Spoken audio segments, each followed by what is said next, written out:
we'll talk for a little Testing, bit. testing, 1, 2. That's right. All right. Good, okay. All right, somebody going to come up and help me sing today? Duet? What you gonna sing? Is a little, I'm going to sing. Who said that? I'm not going to sing. All right.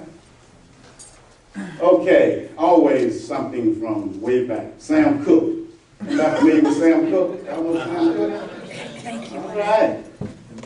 The things that I see as I walk along the street, that's heaven to me.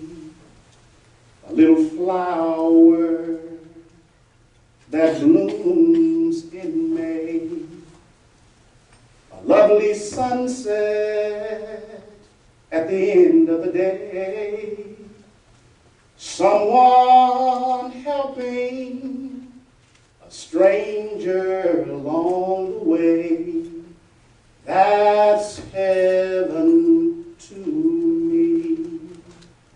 It doesn't have to be a miracle for me to see. I know the goodness of my Savior is everywhere you see. Even the children playing in the streets, saying a friendly hello to everyone they meet. And even the leaves growing out on a tree, that's heaven to me.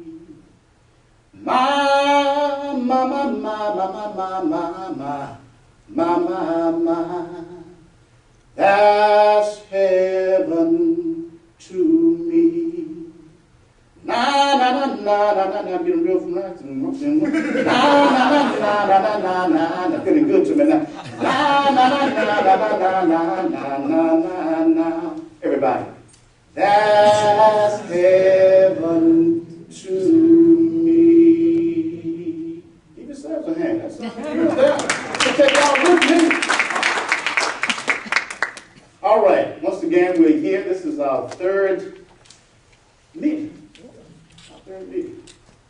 So today we're going to be looking at Reconstruction in North Carolina, one that I call Deconstruction and Reconstruction in North Carolina, 1865 to 1877. And that word deconstruction really means a whole lot. Because when you look at, based on the reading of that article, how many of you had an opportunity to look at the article? Just looked at it? Read it? It's amazing how, to me, the thing that struck me was how today's Republican Party in North Carolina, let's say today, Republican Party, is so much like the constitutional unionists back in 1865 through 1867. Then ruled. Exactly. Yeah, the Republican Party of old definitely is not the Republican Party of new. Has been a flip-flop in the platforms of the parties over the past 75, 80 years. But reading that article, I think actually is the best word that we can use, deconstruction. And I'm not really sure that deconstruction ever occurred in North Carolina, or that it actually occurred in most of the South. When we look at North Carolina, and of course, one of the important things about reading history, understanding history, and most of all, using history, is that it has to be used to help us understand where we are today. And I think that we see so many similarities in North Carolina today and what we saw in the 1860s, 1870s. Now, Karen Ziff's article only took us through the 1870s, but when we began to read North Carolina history, it actually continued. It didn't stop in 1877. In many ways, it became even worse than what you saw back in the late 1860s and early 1870s. And so this term deconstruction essentially means that you have to throw off the old way in order to move ahead. If you really don't throw off that old way, the question is, do you actually move ahead? And I think that based on what we know about what happened, North Carolina really did not move forward like it could have. And I think this quote here sums it up pretty decently. North Carolinians could not look forward to emancipation and Reconstruction without remembering slavery in their past. What does that actually mean? North Carolinians could not look forward to emancipation and Reconstruction without remembering slavery in their past. We don't want to think about things that are so terrible, and we don't want to even admit that we are harboring those feelings, and so we don't think about it. Okay, that's what it means to you? Okay. Somebody else? Well, you don't recognize how the attitudes carry forward. Okay. I was just saying you don't recognize that the attitudes of people persist and they carry forward from generation to generation. Okay. Somebody else? Is slavery, Jim Crow, Reconstruction still a part of some people's thinking today? Absolutely. Yes, sir. If you hadn't noticed, we have an African-American president, and I think that's the biggest problem he's having, and has had, and will have. Yeah. That's a good point. Good point. So, it doesn't make sense for us to come here on these Sunday afternoons if we can't relate what happened yesterday to where we are today. Yesterday informs today. It helps us to understand today. And in many ways, it tells us that we've come a long way, but we haven't come a long way in many regards. But at least you know where we were, and that's the important thing. That helps us to understand to a great extent where we are today. Not to change it from slavery, I was surprised in the reading how big an issue the gender issue was. Women. And sadly, especially when you read the sports sections today, we're still reading what it takes to be a manly man. They use that term in the article. If you read about the National Football League, well, it's 140 years ago. We're still, many people are still there. They haven't moved 1 inch. And that's the important thing about this article. What is it entitled? The title of it. Huh? Gender, race, and Gender, race, and class. so she's not dealing with just one dynamic here. She's going into several different areas. But this is a very important quote because to a great extent, people still have not forgotten the fact that people were enslaved at one time and that to a great extent, that is where they were supposed to be. And that you never really rise above that. Even if you become president of the United States, you're still somehow tied to that. It doesn't make any difference if you're the best basketball player, the best football player, or the best actor, or the best teacher, or the best preacher. You're somehow under that same old umbrella in the eyes of some people. It's hard for you to move beyond that. Yeah. Because history is when I say progressive, I don't mean necessarily good, it goes through. So when you look at the modern day civil rights movement, that wasn't that long ago. And there are many people still alive who were involved in that on both sides. And that whole civil rights movement has its basis in that plantation area. Yeah. When I say, reacting to it in terms of voting and even the women's movement. I mean, there's a history to all of this. But in terms of you look at the modern day women's movement and also the modern day civil rights and human rights movement, it's not that long ago. Yeah, no question And about it. many of the people involved on both sides are still alive. I was involved and I'm still alive. Yeah. I mean, I remember people through Lux Land trying to run me over. And so I'm sure some of the people maybe even driving that truck are still alive. I'm real young. I'm probably the youngest person in here. And I'm really young. Next one. Well, the quote takes me, I think, to the white people's sense of loss of entitlement and power. And I think that's parallel to today in particular. And how the ideologies that form to, focus that resentment in a certain way. I think that's, a strong parallel. That's a great point. Other comments before we go on? We want to make this as interactive as possible, so I want to be accused of not allowing you to vent.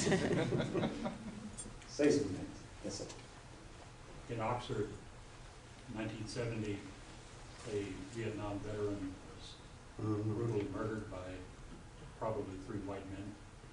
The Vietnam vet was black. The 3 white men were all acquitted by an all-white jury, and a good part of the town got burned down. You go north of Oxford today,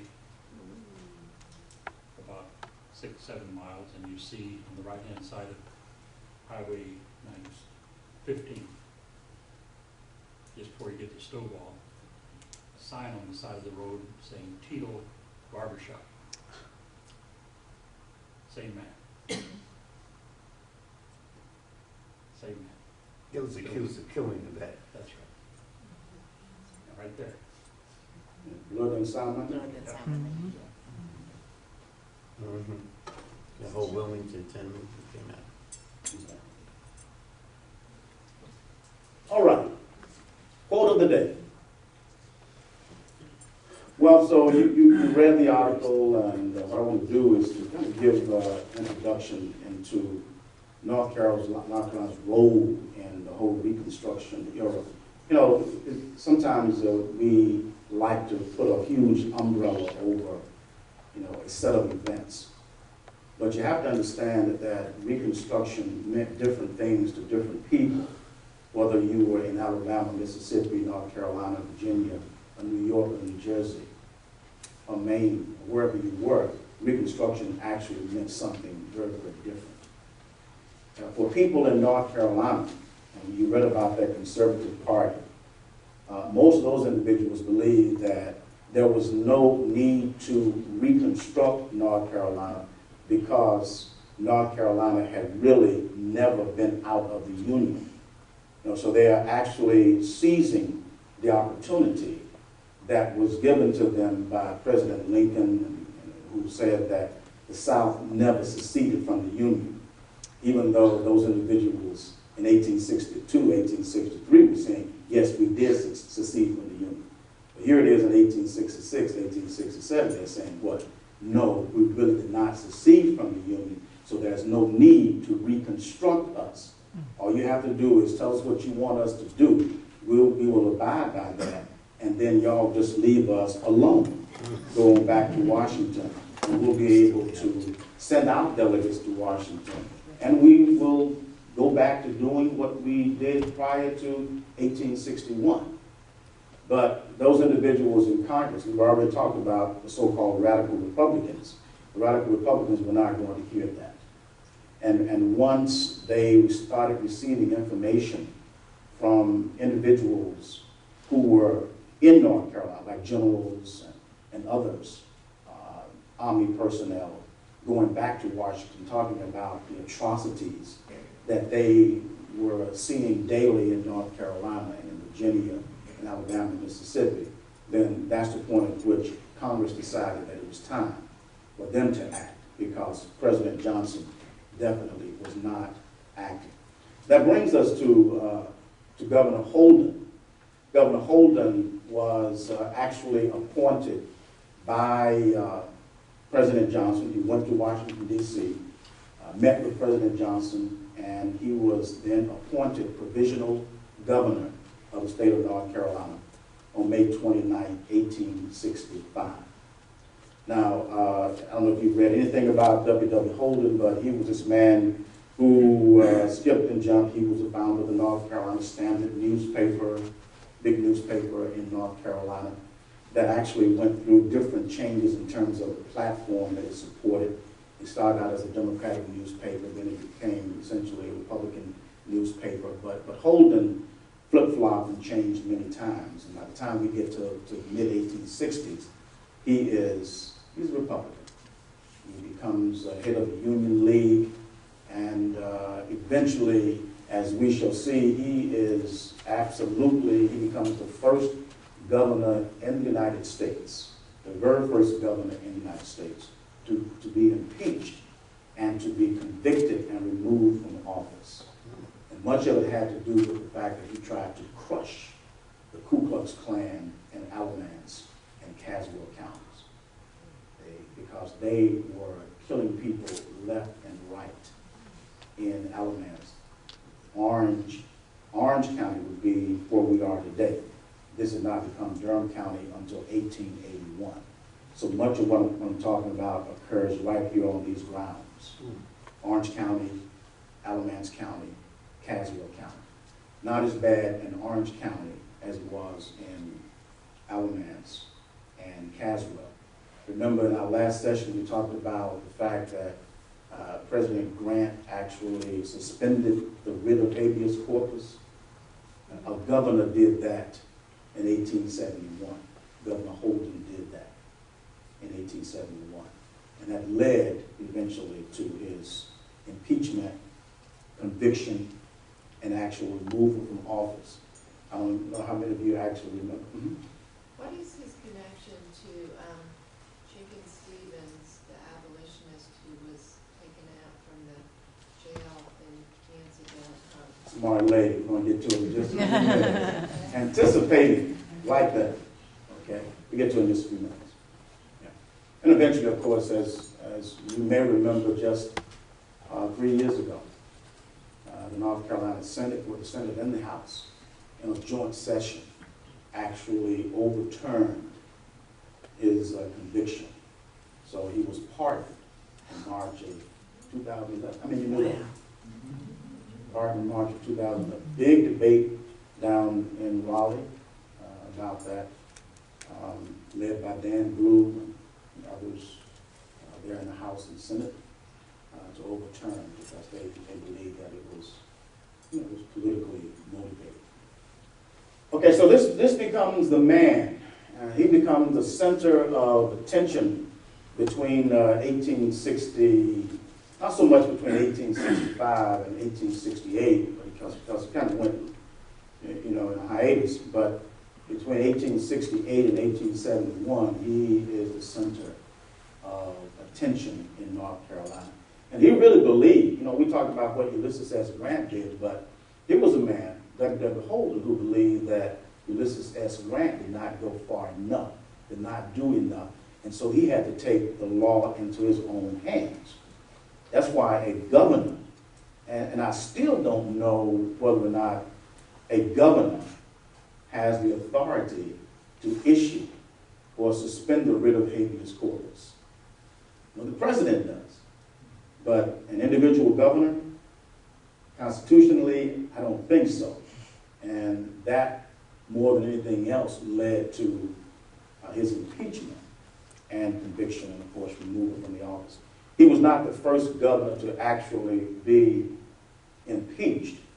There was somebody before him. There was a governor of Kansas many years before was impeached, but he was not convicted and removed from office. So he has the distinction. Our governor, North Carolina's governor, has this distinction of being the only person to be impeached, convicted, and removed from office at that time. He was the first. And I think we've had some folks since, we had some people since then? We had some people who actually, for their actions later, they were kicked out. Who was that? Who was that? California. Who was the governor of California? No, actually it was Rico, I'm sorry. Yeah, yeah, it wasn't. Remember Spiro Tiagny? Yeah. Right? Well, kickbacks, rebates, and a lot of other stuff he was involved with. Now, in 1865, Holden was actually, in the summer of winter, or fall of 1865, he lost the election. He was actually beaten by Jonathan Worth, a man whom he had actually appointed as state treasurer in North Carolina. But as it turned out, the Democrats, the conservatives, were able to get this man to run against him, and he won by about 6,000 votes in November of 1865. So W.W. Holden is now kicked out, and so this very, very conservative man, Jonathan Worth, actually plays into the hands of those individuals who were regarded as conservatives in North Carolina until about 1868. And so you can see that North Carolina is defiant. They are fighting every step of the way. They didn't give in. And Washington knew with the election of Worth down in 1865 that it signaled that North Carolinians were defiant, and they were not going to let up at any point. We talked about Andrew Johnson's plan, we talked about Lincoln's plan of Reconstruction, but this is what Andrew Johnson wanted the southern states to do in order to re-enter, to come back into the Union. He wanted them to repeal and renounce the Ordinance of Secession. That is, when those states seceded back in 1861, pulled out of the United States, just repeal those. Okay? Number two, ratify the 13th Amendment. And thirdly, to cancel or repudiate the Southern War debt. And not very difficult for folks to do. But North Carolinians, those conservatives at least, didn't really want to do that. They didn't think it was necessary to do that because we've done nothing wrong. Absolutely nothing wrong. So people like David Swain and Zebulon B. Vance and William Graham and Thomas Ruffin, if you go over to UNC Chapel Hill, you'll see that buildings are named for these men over there. But these were some of your leading conservatives in North Carolina. Their philosophy was that North Carolina never left the Union, so there was no need for Reconstruction. North Carolina could reconstruct itself. We will meet these basic conditions. No problem. And they did. Now it's time for you all to leave. We got this. We can handle this. But by the summer of 1865, those old cleavages and those political and economic and social and class differences that existed between whites in North Carolina kind of, resurfaced. For the first time in 1865, you were hearing words like scallywag. You're hearing carpetbagger. The word freedman was not used for the most part as it related to people, the 4 million people being free. Term, for example, like conservative, as it was being used at the time, 1865, 1866, these are, for the most part, are new terms being used. And what they did was to separate people. For example, they were what we call code words. for black versus white and Democrat versus Republican. If you heard the word scalawag, what instantly came to mind in 1866, 1867? Who was a scalawag? Southern Republicans. A Southern Republican. Who was that Southern Republican before he possibly became a Republican? Was he a turncoat in some cases? He could have been a unionist, he could have been someone who didn't support secession and sit out the war. But, it was really taking over anyone who was a native Southern that they felt that had turned against the South by cooperating with the victorious armies. Would you have wanted to be called a scalawag in 1866? Where did that word come from? What's the word scalawag? What's the origin of the term? Anybody seen that? It has to do with a pony, a Scottish pony. It's a scalawag, kind of out there, doing your own thing. You know, remember how our last session, we talked about how people took words and applied them to human beings, like mule, mulatto. A mule, how do you get a mule? By crossing a horse and a donkey. So a mulatto would be a person who is black and white. I mean, why not call that human being something else? Or why would you call a person who ran away a maroon? A maroon village, a maroon community.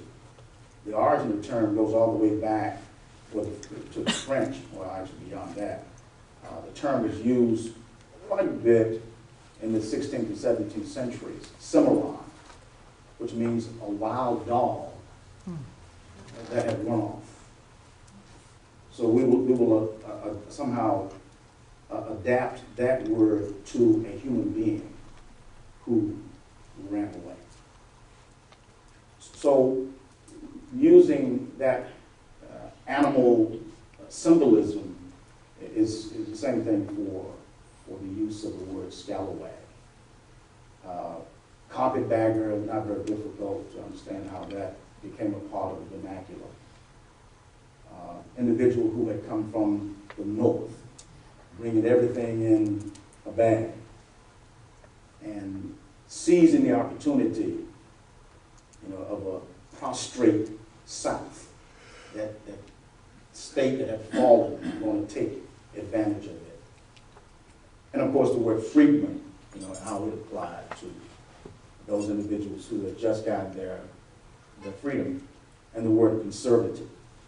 Folks do not really refer to themselves as Democrats. It would be like today, we have the Republican Party, but you have different wings of the Republican Party.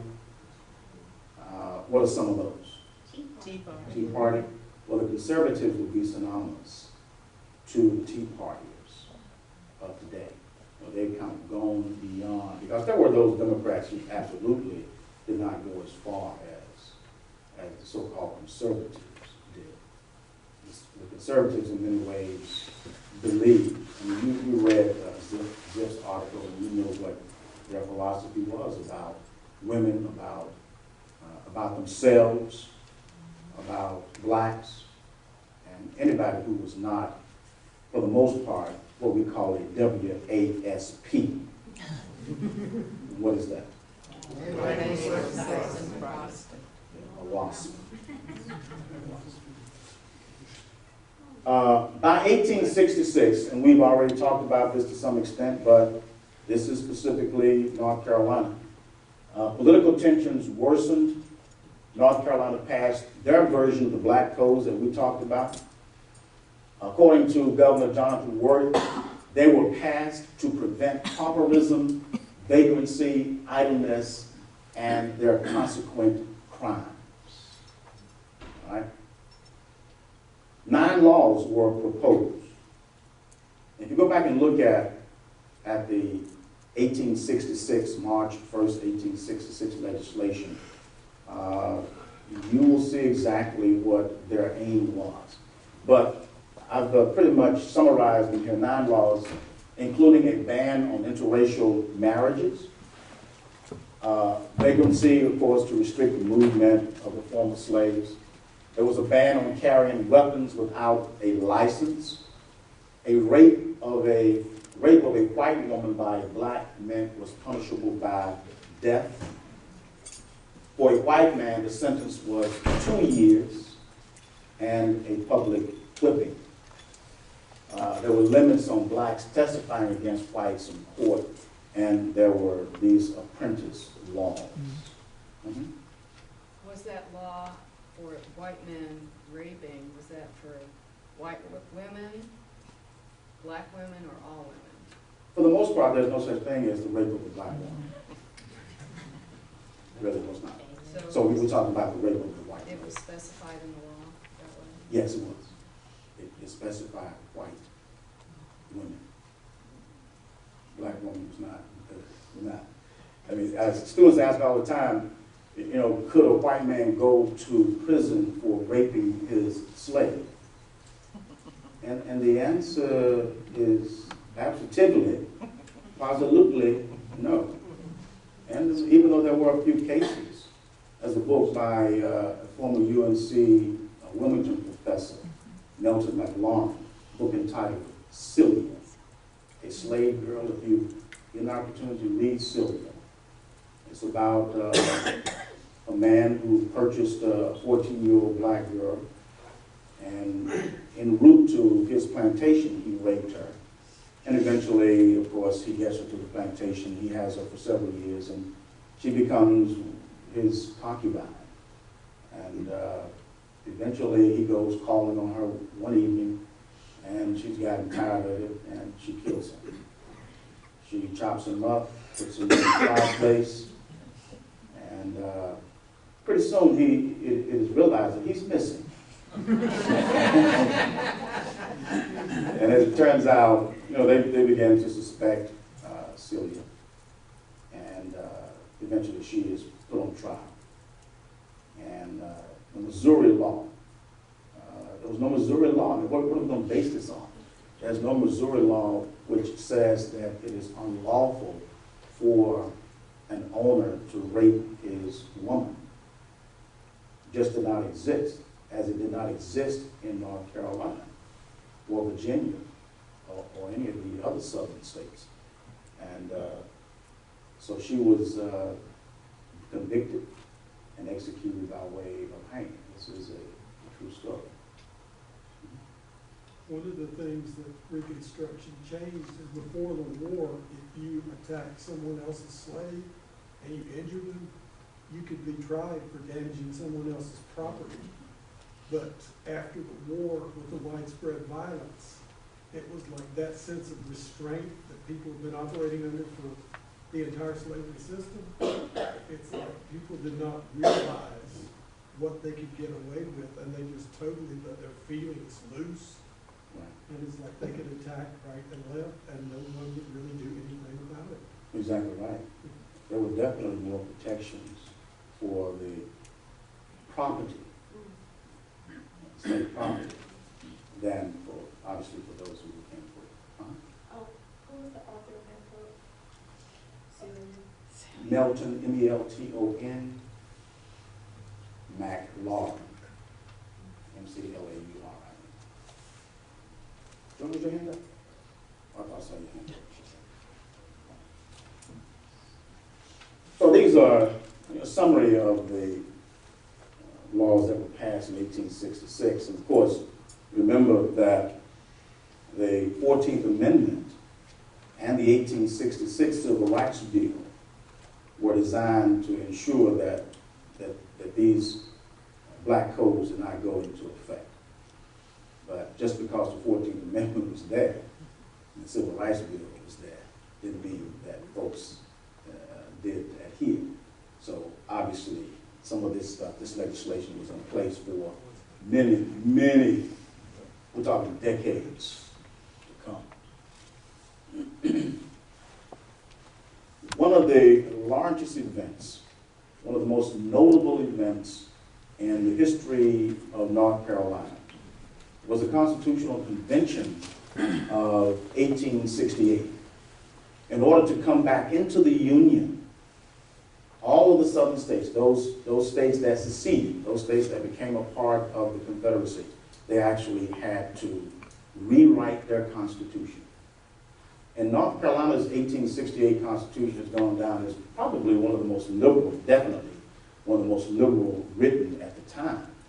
But it was in place for 100 years without any modification, with slight modification. That's how, I don't want to say liberal it was, but relatively speaking, that's how liberal it was. Relative to some of the other constitutions and relative to the one that was written back in 1835. This one replaced the one written in 1835. But you can see who made up the convention. There were 107 Republicans and 13 Democrats. 5 of those 107 Republicans, 15 of them were black. This represents the first time in the history of North Carolina that that blacks have been franchised, that they are actually participating in the political process to this extent, the very, very first time. And these 15 men, you go out online and look at those individuals. There's a biography of these 15 men. Among them was Abraham Galloway, John W. Hood, J.W. Hood, who was a minister. These individuals represented counties where there was a significant black population. Out there in the 2nd Congressional District, that would be along the coast. It would be Hanover County, Craven County, Jones County, going all the way up to Halifax, and some of the counties, some of those tier counties along the Virginia border there. These individuals met in Raleigh, beginning on January 15, 1868. And this is probably the event that polarized North Carolinians more so than anything in the history of North Carolina, after Reconstruction anyway. They were elected by counties. Yes, they were. Mm-hmm. By county. But this was proved to be a very divisive convention.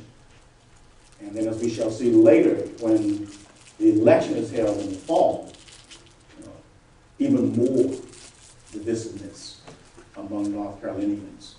Because, as you can see, this is going to be a pretty decent constitution, unlike anything that North Carolina had ever seen.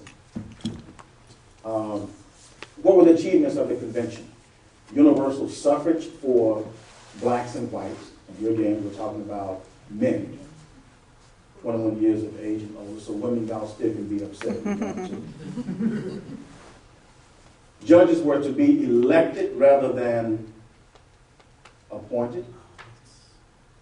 And we know what happens when the appointment process is used. Public beatings and hangings ended as punishment for crimes. That was for everybody. In North Carolina, like many of the other southern and some northern western states, there would be public beatings, public hangings, shootings, and so forth. That's what you would find in North Carolina. An end came to that. A system of penitentiaries was established to confine and supposedly rehabilitate criminals. That was something different than what North Carolina and Mississippi and Alabama and the other states experienced.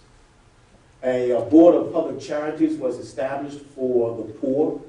I mean, these have been done as early as the 1830s, during the Jacksonian period in American history. One of the achievements of the Whig Party of the 1830s, 40s, and 50s, was trying to do something to help the infirm, the blind, the deaf, those who could not help themselves. We're talking about the establishment of places like Dorothy Dix Hospital down in Raleigh during the 1850s. So there were efforts to do that before, but greater efforts under the Constitution. But it wasn't a part of any constitution now constitutionally, laws, programs, institutions, organizations can come about at the expense of the state of North Carolina.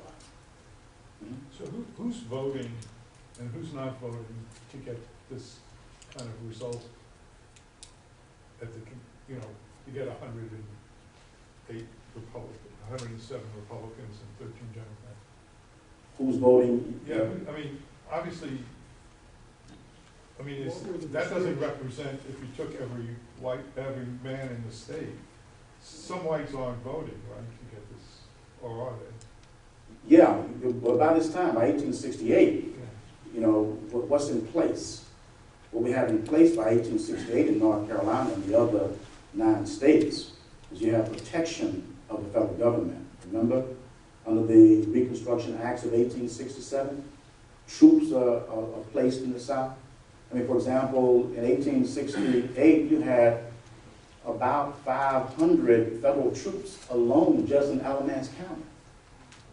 Not that they did a whole lot of protecting, but I mean, you have troops in place. So those former slaves now have the franchise. They can vote.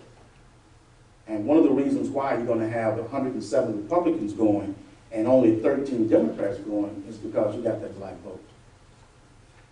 All right? And then, of course, you have the vote of some whites, obviously. So there's no restriction on the white franchise at all, due to if you were Confederate or? Yeah, there is. Yeah. There's definitely a restriction on who can vote. Right? I mean, because if you didn't take the oath, people had to take an oath. And if you refuse to take that oath, then you are not eligible to vote. Is there any statistics available on how many of the whites did not take the vote at that time? Probably so. I'm sure there's some out there. I just have not concentrated on looking at them, but probably so. But to get 107 Republicans and only 13 meant that, number one, there are a lot of people who are absolutely not going to take part in the political process at all because they're still mad. A lot of those are not going to vote. Then when you add to that those who were so-called disfranchised because they did not take the oath of allegiance to the United States, meant that it's a field day for the Republicans. But believe me, it's going to be short-lived. They enjoyed it for about 115 days. And then things just began to go south.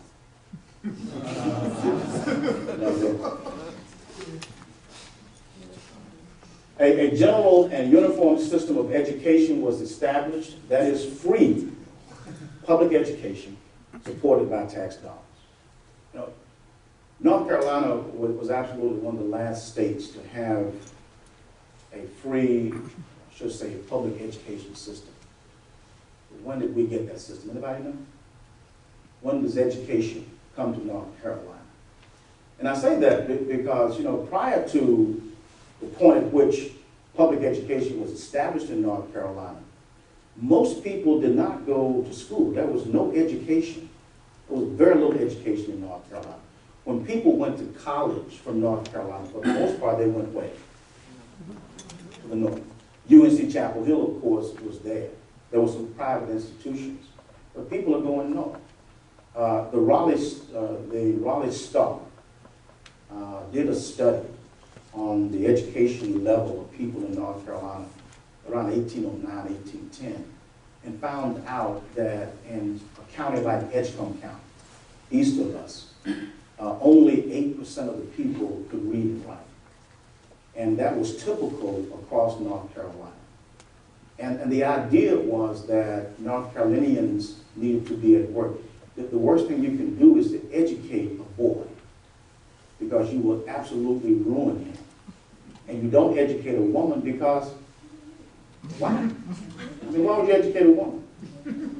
I mean, if her, as Ziv pointed out in that article, basically she's what? What is her role? She's a homemaker. So she doesn't need an education, they believe, anyway, to be a homemaker. And so the bottom line is that education was on the bottom of the totem pole It is a wonder that UNC Chapel Hill ever survived. There was just so many people against establishing a school like that. And, you know, using my hard-earned money. Here I am working in tobacco, and I have 18 children, and you want me to pay some taxes to support the college over in Chapel Hill? And I'm not going to benefit from that at all? You know, so that was, there were a lot of people who absolutely did not want to support education. And so it's not very long before North Carolina gets the reputation of being one of the most backward states in the country. It didn't get the name Rip Van Winkle State for no reason at all. And who was Rip Van Winkle? So the state suffered from cultural, judicial, political, social lag and inertia. And so it has this very ugly reputation. Mississippi was established when? State of Mississippi. 1870. You're from where? Where's your home?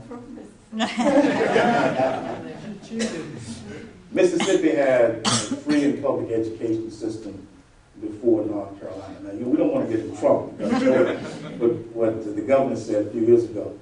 Even Mississippi is doing better than we are. I mean, what does that mean? And she had to call the governor and apologize. I didn't mean any harm by saying even Mississippi is ahead of us. But North Carolina did not get a free or a public education system until 1839. That was pretty late relative to the other states. And it wasn't a true public education system. The legislature allowed for the counties to essentially do what they wanted to do in that area. And as a result of that, when you do what you want to do, you do what you want to do. And oftentimes that is not doing what has been mandated for you to do. And so even we get down to 1862, 1863, it's not real public education in North Carolina. So at least the 1868 Constitution allowed for support of public education in North Carolina. And a lot of people are going to argue that it is still not doing what it should do.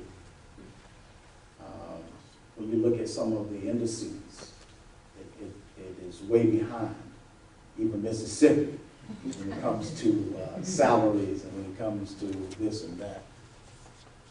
But these are some of the achievements of the Constitutional Convention. And of course, Karen Zipp also talks about some of the achievements.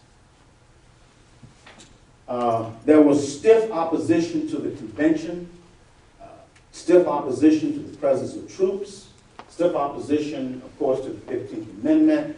And even though the Ku Klux Klan did not really come to North Carolina until about 1867, a year or so after it was established out in Tennessee, it did not have a huge impact on the election of 1868. And that is why it absolutely became strong after that. No impact on the election of 1868 meant that a lot of Republicans were elected. As a matter of fact, in 1868, W.W. Holden becomes the new governor of North Carolina, this Republican. So they really become empowered after 1868 to really crush the efforts of this new Constitution and of any legislation that would be passed during the time that the Republicans are actually holding office. The KKK grew in North Carolina. With this growth came tremendous violence. At its height, the Klan boasted 40,000 members in North Carolina. 40,000. And that was between 1867 and 1872. All right. That's when it was at its height. And what was the population of the state at that time? About 1 million. There were 340,000 blacks, about 31,000 free blacks in that population. So you had a total population of about 1 million.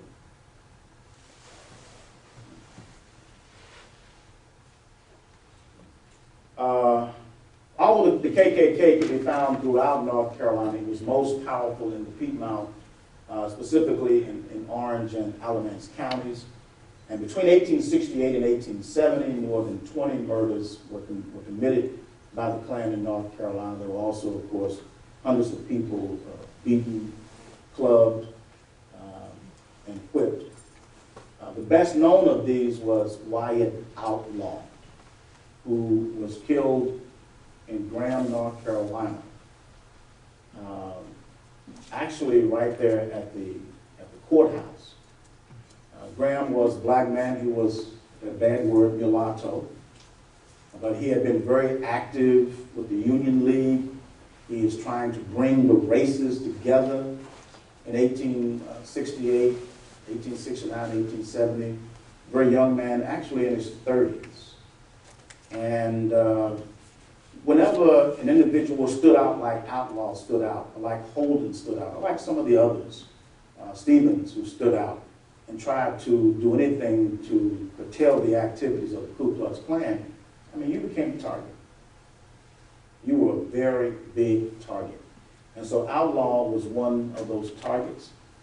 And on the night of February 26, 1870, a group of about 100 men raided Outlaw's home and lynched him from an elm tree facing the county courthouse. And they put this placard on his chest, and it said, "Beware you guilty, both white and black." And what do you think he meant by guilty? Beware you guilty, both black and white. Anything that you did against the Ku Klux Klan. I mean, you were a traitor. You were a turncoat. Anybody who in any way did anything to hurt Southern justice, they believe, could be guilty. And the bottom line is, we can do it to this very well-known man. As a matter of fact, he had been appointed by Holden to serve in the capacity that he was serving in there in Graham, Alamance County. And so he's known by the government. So if you can kill Outlaw, it means that it's open season on any and everybody, as we shall see with the next killing. The second notable killing was that of John W. Stevens, a white Republican, a state senator and union leader from Caswell County. He was sentenced to death by the KKK. Sentenced to death by the KKK. Ms. Jacobs, you know this story? Why don't you tell the story? I used to live in Castle County and taught school there, but my understanding is that he was actually being held in the jail that was part of the courthouse, which you can still see in downtown Yanceyville, beautiful building. And was, before his trial, the Klan came and took him out of the cell and hanged him right near the courthouse on a tree.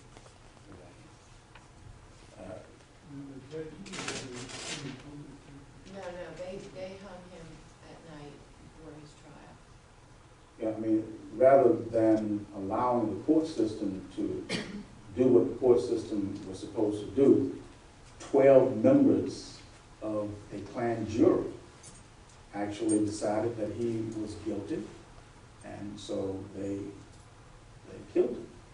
I mean, they did everything to him. They beat him up badly. I mean, they beat him up, they stabbed him, blade broke off in him. It was a terrible death, without a doubt. But they believed that they were justified in doing that to him because of his activities, trying to get blacks to polls, to vote, doing all those things again. In other words, he was guilty.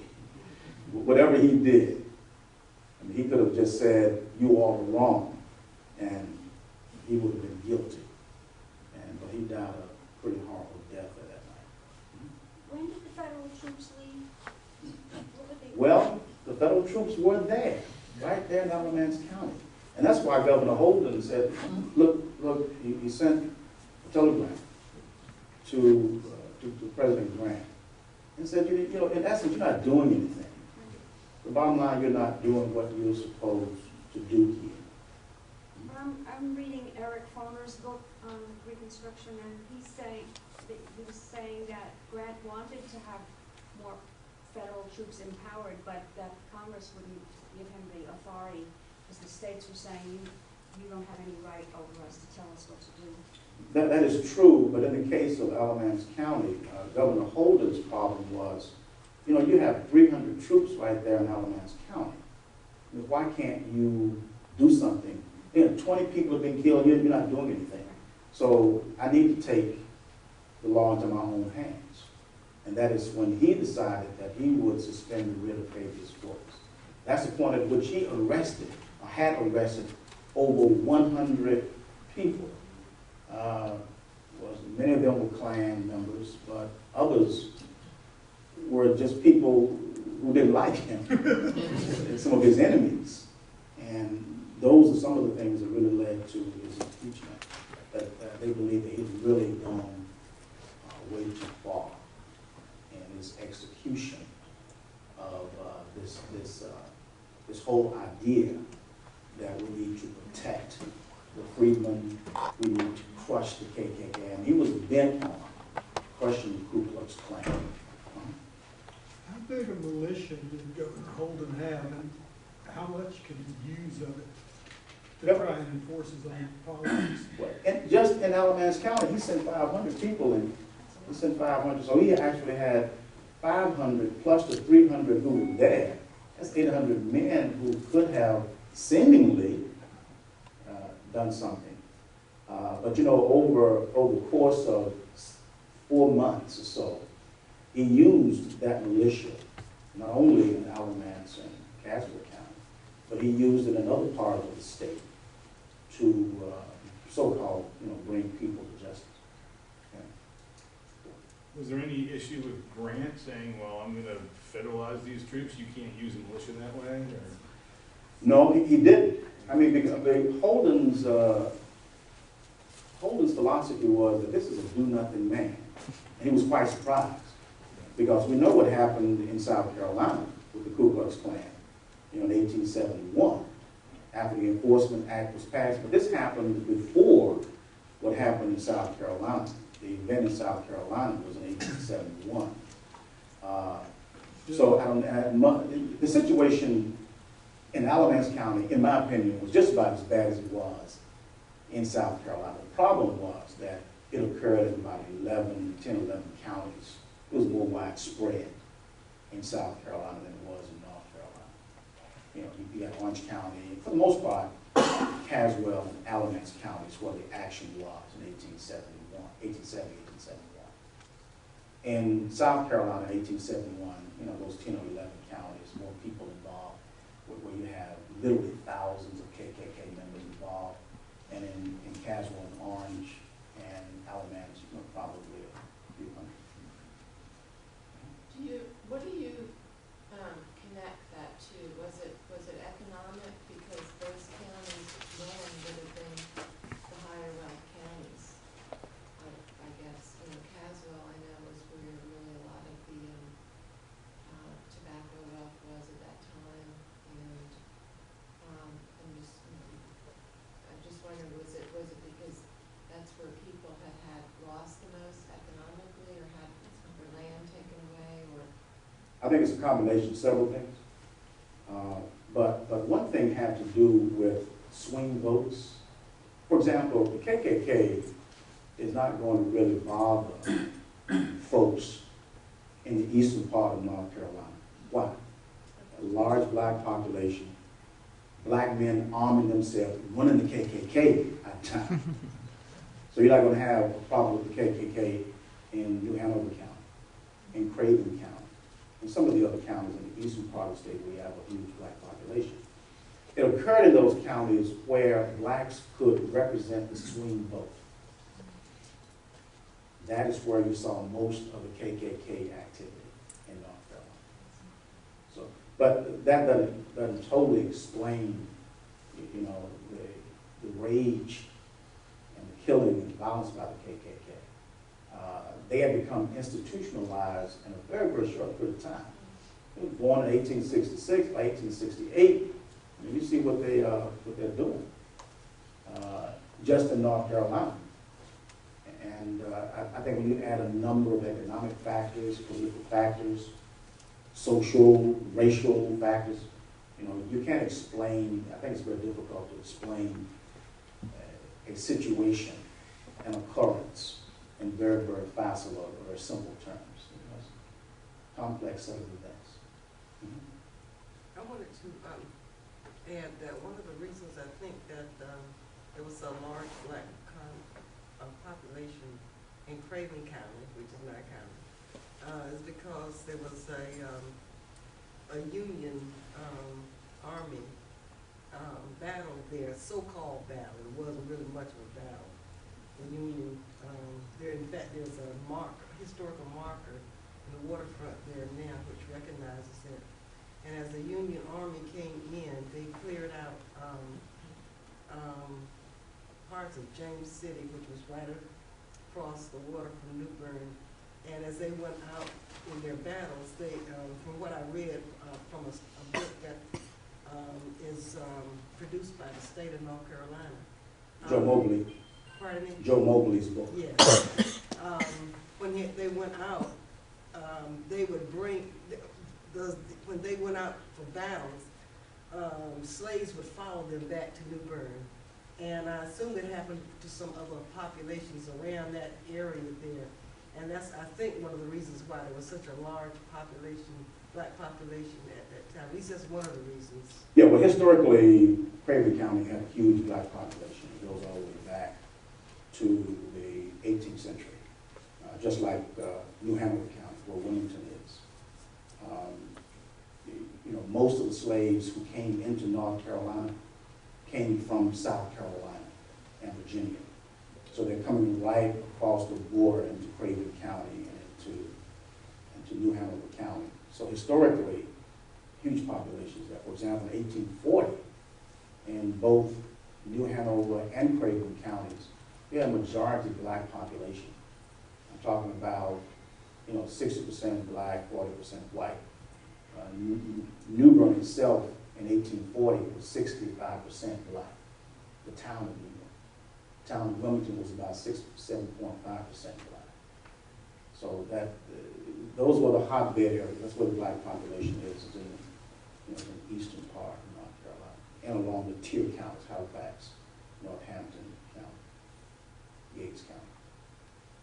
Yes, ma'am.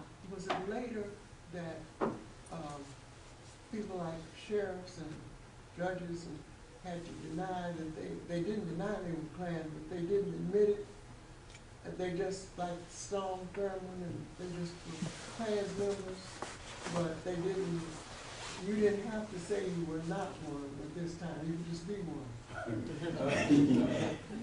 Yeah, people got to points when they didn't hide it at all. In the early years, for example, in North Carolina, in 1866, 1867, when the Klan first appeared, I mean, they wore those sheets, and for the most part, they tried to intimidate and you know, scare people.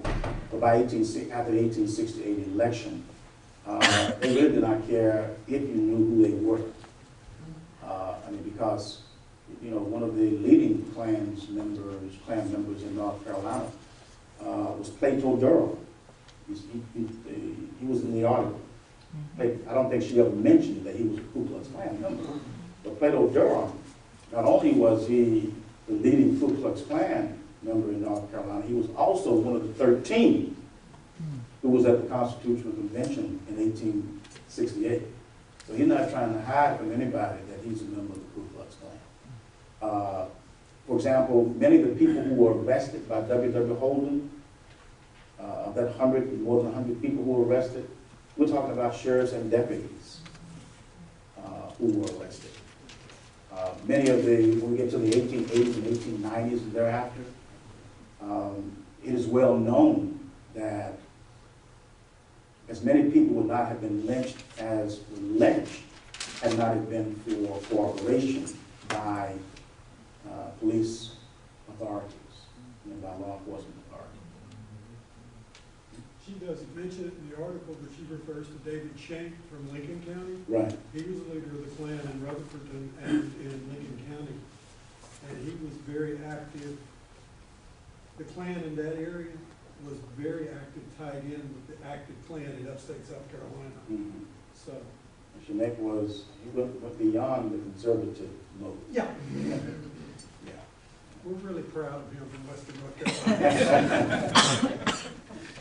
So the bottom line is, I know some people try to hide it, but you know, we have this idea that members of the Klan were restricted to one socioeconomic group, but that was not the case. It actually touched all levels of white society, including doctors, and lawyers, and preachers, and teachers, and merchantmen, and just about all levels. Some of those individuals probably did not, exhibit the same kinds of physical behavior that is out there on the front line, like some of the poor people.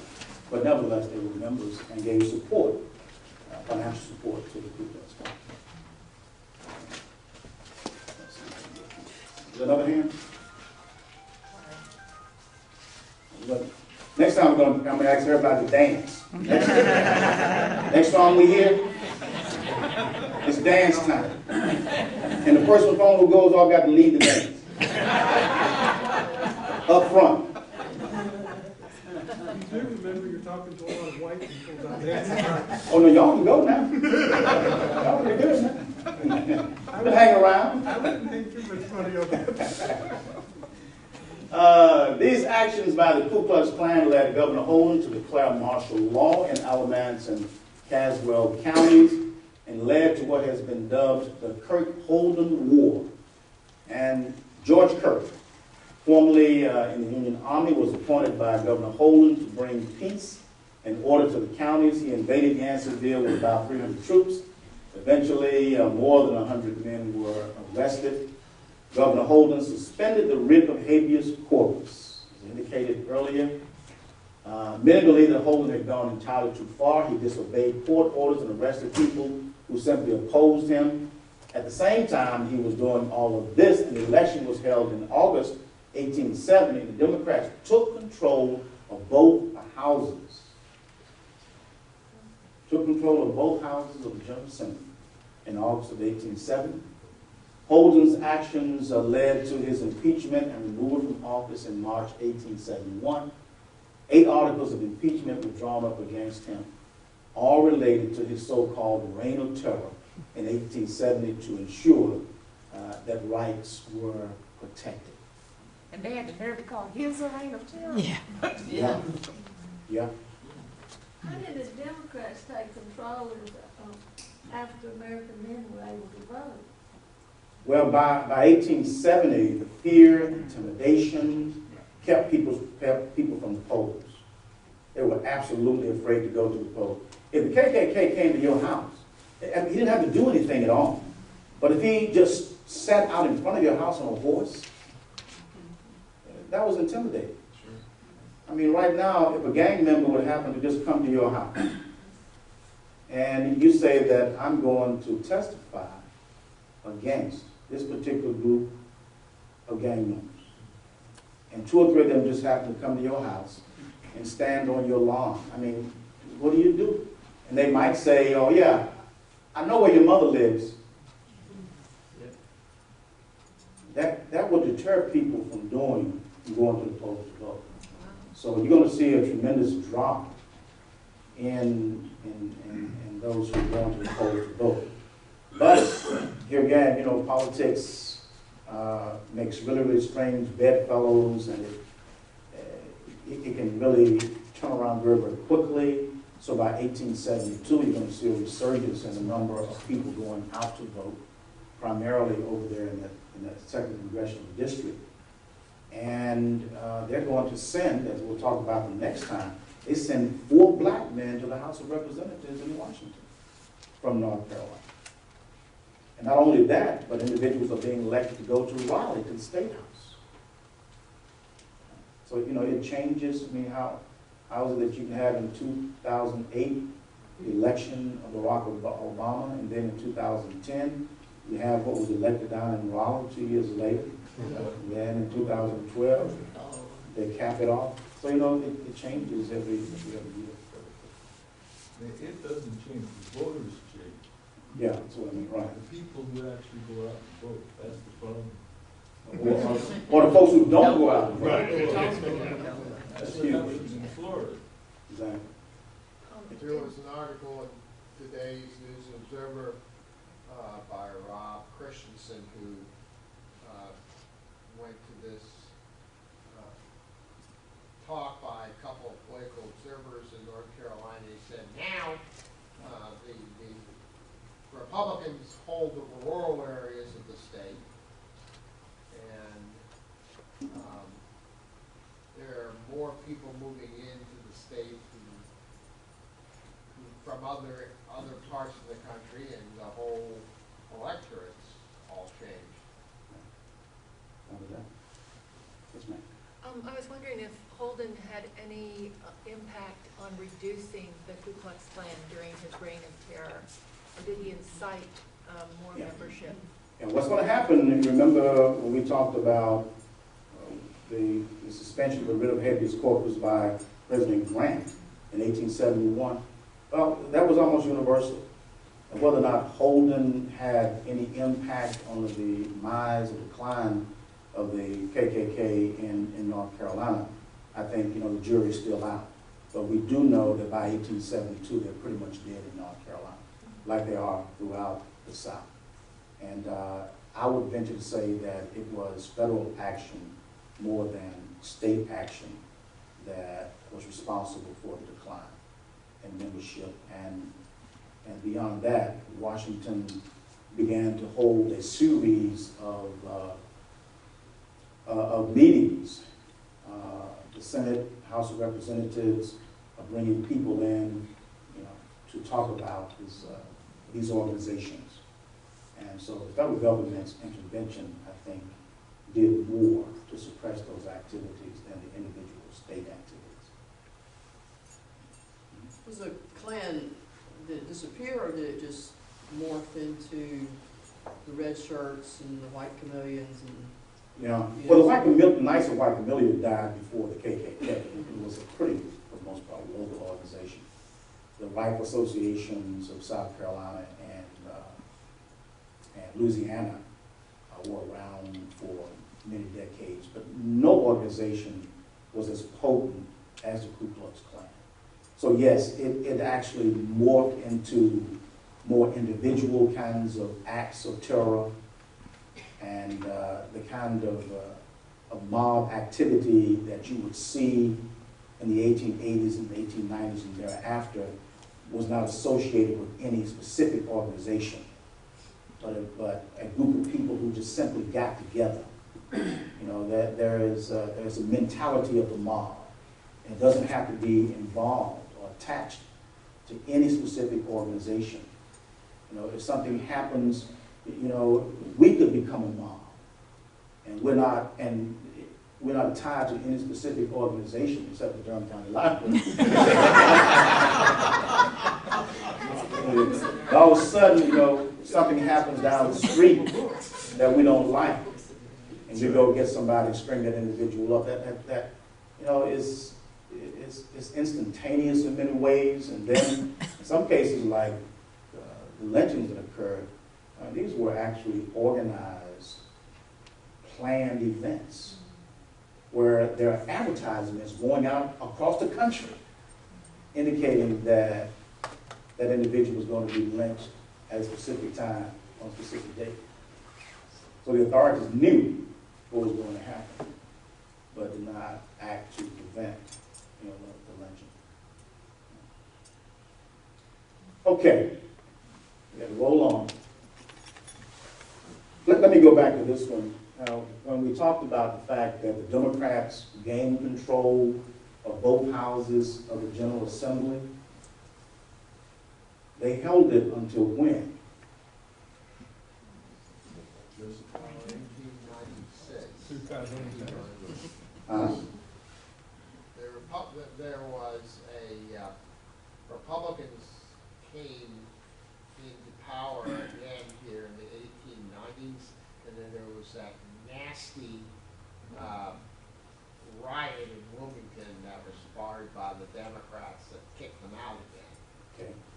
So by 1896, so from 1870 until about 1896, in North Carolina history is known as the populist era, or fusion politics, where the populists, a party that was founded in 1892, a party of the people, it was perhaps one of the only times in American history before 1900 when blacks and whites came together and formed this populist party that went against the Democratic Party.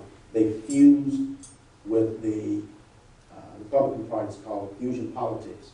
So for 2 years, 1896 to 1898, Republicans gained control. But after that, they lost it. So the Democrats were actually in control up until 2012, over 100 years. But the problem was that when the Republicans got it back, I mean, they had become the Democrats. That's the only problem with that scenario. So-called radical rule in North Carolina lasted a short while. By 1870, home rule was restored, and with the removal of Holden in 1871, North Carolina had redeemed itself. And it really never looked back. Reconstruction did not take hold in North Carolina like it did in some other places. There's something that we call Southern Redemption. Southern Redemption was achieved in North Carolina in 1870. There's also something we call Western Redemption. When we talk about Western Redemption, who are we talking about?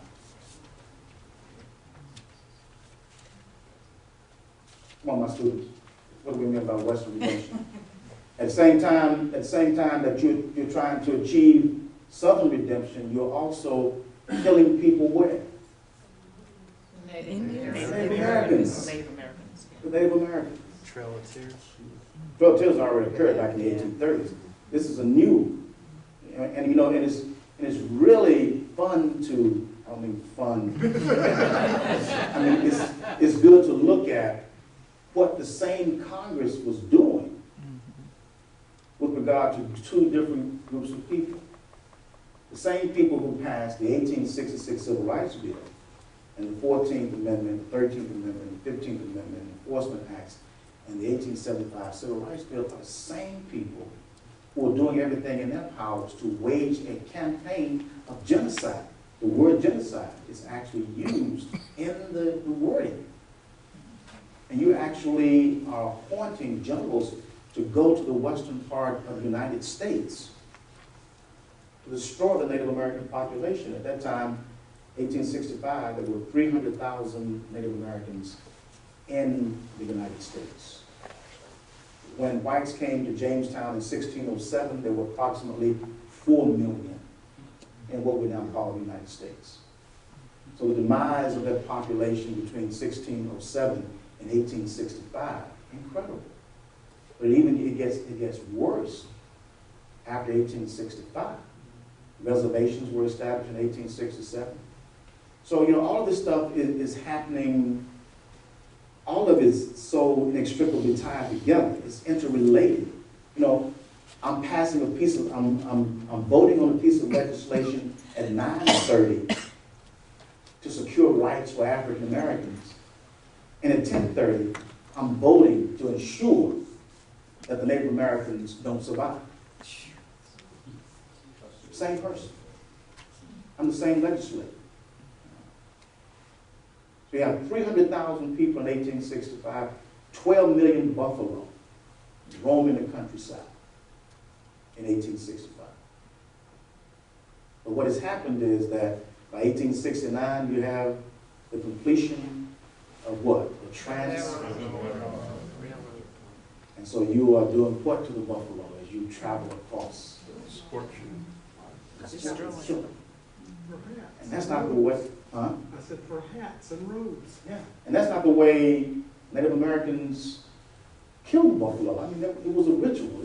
You didn't go out and just shoot a buffalo every day.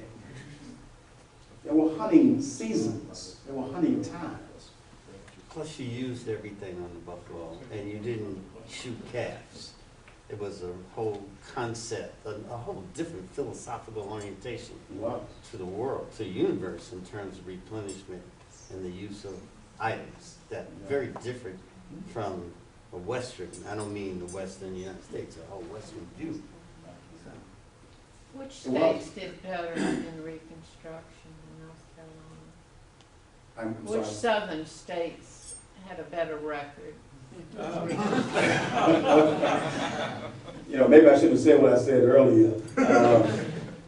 Reconstruction, you know, we say South Carolina did a little better.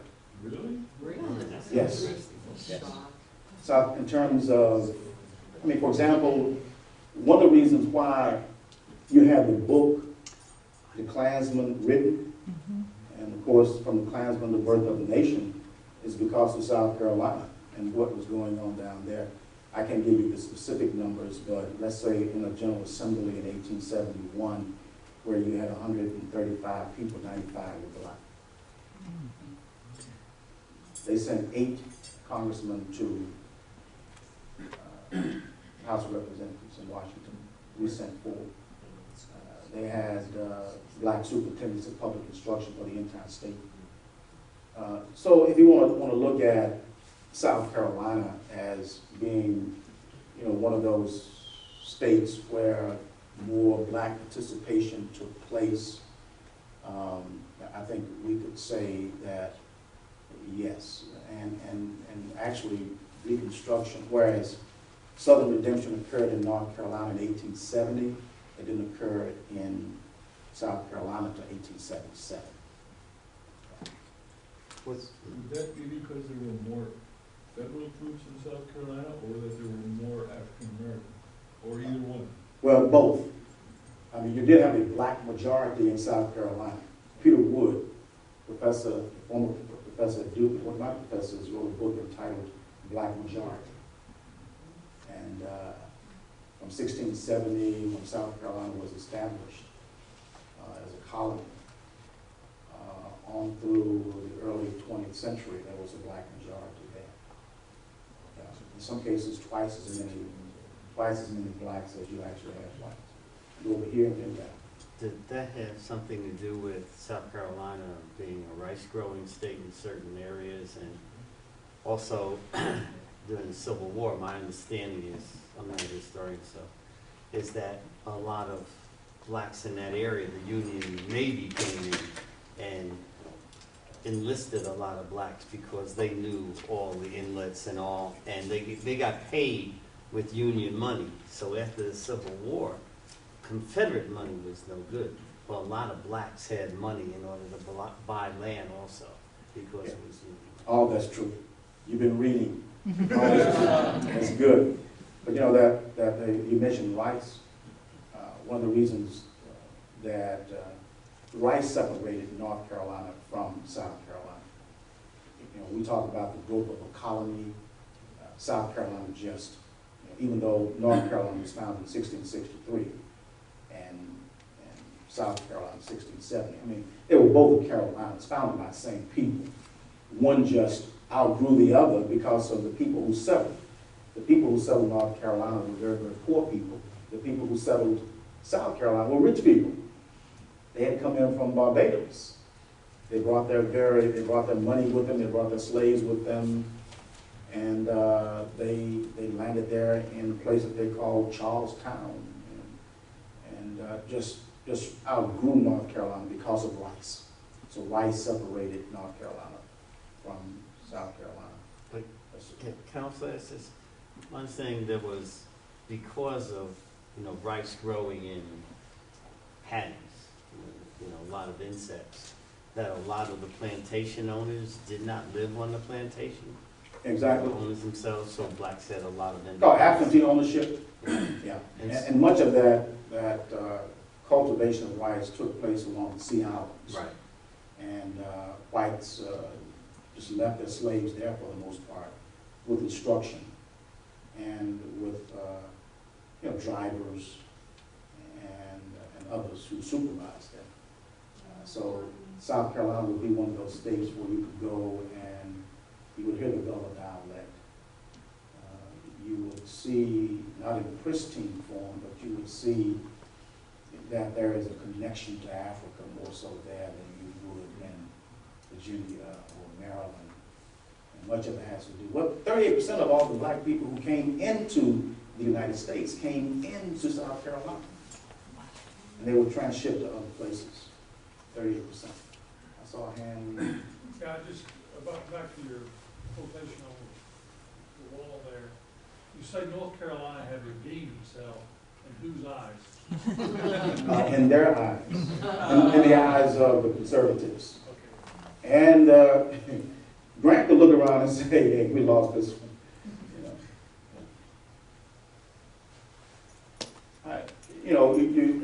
The rest of the few minutes I have, or do I have 3 minutes, I want to share with you these images. Images are very important. And if you go back and look at Harper's Weekly during the Reconstruction period, drawings by Thomas Nast, and yeah, there's a lot of those. I just want to share with you, a picture's worth a whole lot of words. Reconstruction, the second Civil War. I mean, you need to say any more. Reconstruction, or a white man's government. And he's saying, the black man is saying, this is a tree of liberty. The black man says, give me your hand, master. Now that I have got a good hold on this tree, I can help you out of your trouble. You go to thunder. Do you think I'll let an informed nigger take me by the hand? And then the man over there, who is that? Grant. My friend, I think you had better use all your means to get out of that situation. There's this marker for Governor Holden. Home stood here, meaning in Raleigh. I don't understand what the benefit was for Holden to suspend the habeas corpus. Well, because he's arresting all these people, and he doesn't really want to give them an opportunity to present themselves before a judge, and the judge goes through all of this, and you might be found not guilty. In other words, I want to make sure that you just stay in jail. But, you have these judges who are saying, let him go, let him go. The problem was he ignored what really upset people and upset the President of the United States was that he just refused to abide by anybody's orders. So even though the judges are saying, let them go, he's saying, no, no. And so that's why you want to suspend the writ of habeas corpus. Y'all are guilty. I know you're guilty. And I'm giving you an opportunity to even defend yourselves. This is Caswell Courthouse that we talked about earlier. Erected about 1861. And the only thing that they can say about that is what? Murder of Senator J.W. Stevens here in 1870 led to martial law and Kirk Holden War. That's the biggest thing that ever happened in Caswell County. Racial violence in Caswell and Alamance counties in 1870 led to martial law under Colonel George W. Kirk, impeachment and removal of Governor Holden.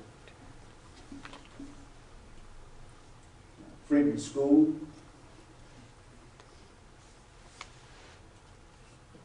Here's a man actually separating blacks from whites during the Reconstruction period.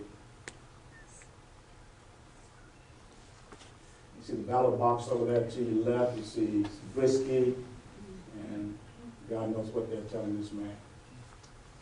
I just pointed to his head. You don't need to say anything. At least Don't on the left, need to they say do. Don't need to say anything, right? Uncle Sam's Thanksgiving dinner, that's That's what it should look like.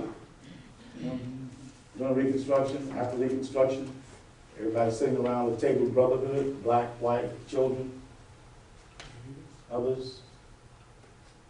There's even Native American back in the back, see that? Is that Chinese in front, with the pigtails in the back?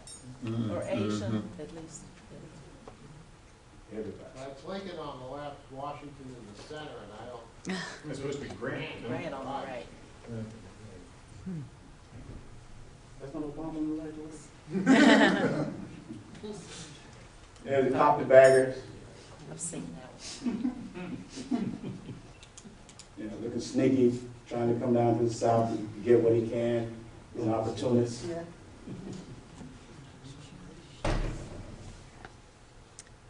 The ignorant vote.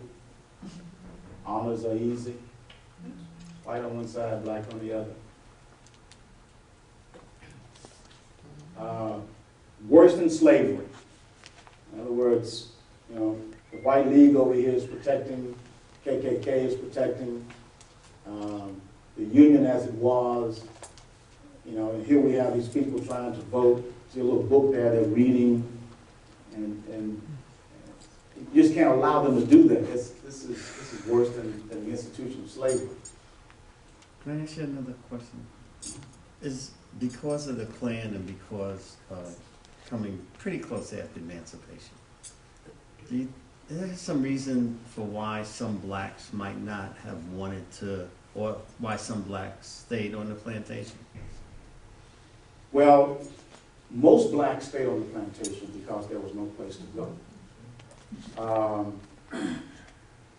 85% of the 4 million people who lived in the South remained on the plantation and farm. And 70 years later, their descendants, in many cases, were still on those farms and plantations working for the children and the grandchildren. But do you think that because of the existence of the Klan, I know one variable might have been a factor because there was no place to go, but was the another one maybe because of plantation gave them some protection, at least the plantation owner? I don't know. I don't know. I think about that one. I doubt it seriously, because you're looking at 1865. The KKK didn't come into existence until 1866, and they're dead by 1871, 1872. So if blacks really wanted, if they stood in the way, then you would have this huge migration of blacks immediately thereafter. So I can't see there was a real connection. Colored rule in a reconstructed state. We don't need colored rule in North Carolina. You know, we already reconstructed. We were reconstructed actually in 1865. And this is a picture that you would definitely see in Thomas Dixon's The Klansman, and also The Birth of a Nation. That black rule was what dominated, and the reason Reconstruction was a failure was because of black rule, that they controlled the governments, and in no time did blacks control any state government. You didn't have any government. You did have a man who served as governor for about 43 days, but he was not elected. PBS Pinchback down in Louisiana. So you don't have, blacks were never in a position to control legislation. And there was no corruption granted in this one. All right. That brings us to an end. Thank y'all.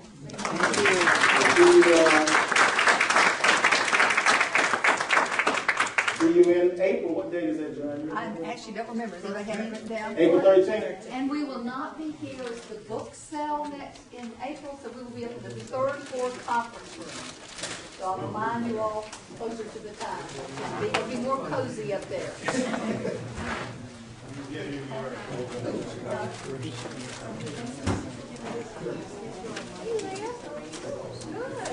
Reading.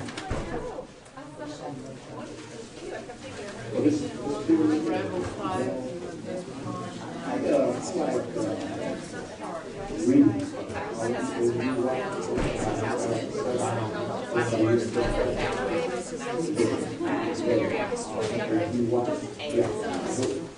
work with black one of the agents there.